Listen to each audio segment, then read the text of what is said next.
the incident command system allows you to do. All right, so the reason it's broken up into these sections is to limit what's called span of control, right? So that one person isn't overseeing too many people. Okay, so if you're an individual, who here is a supervisor at their organization? All right, do you oversee more than 5 people on any given day? Okay, does that work out okay? You have more than 5 direct reports on any given day. How's that work out for you?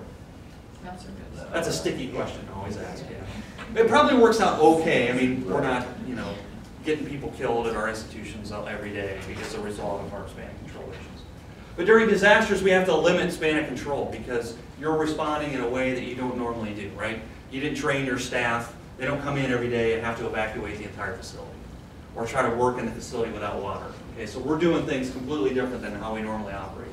And so they're not really all that well trained. Despite how great our preparedness programs are going to be, they're just not all that well trained to do what they're going to be doing. It's a whole different environment, different operations.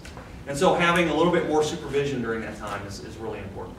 All right, distributes work. So in the system, we know operations are going to be the doers. They're going to actually be moving patients and transporting them and getting that sort of thing. And the logistics side of the house is going to be getting supplies and equipment and that kind of thing. So it's a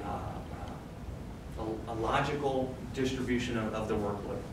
It helps lessen your liability and promotes financial recovery because it provides for a system of documentation and reporting and that sort of thing.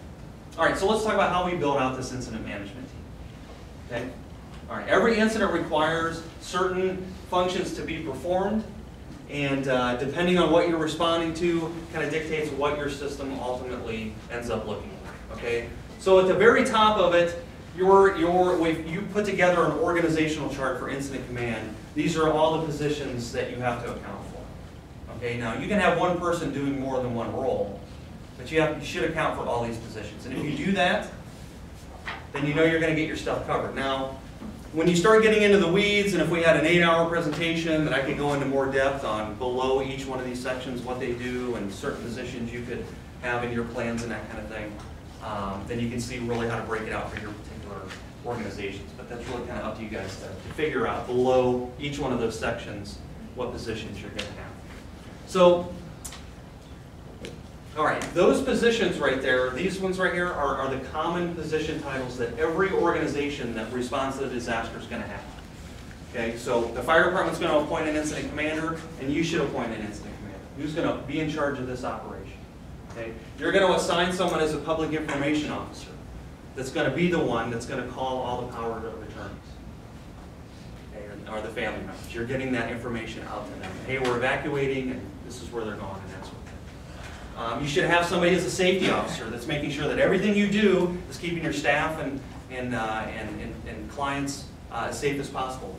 And the fire department and law enforcement and the EMA, they're all going to have people appointed in these roles as well.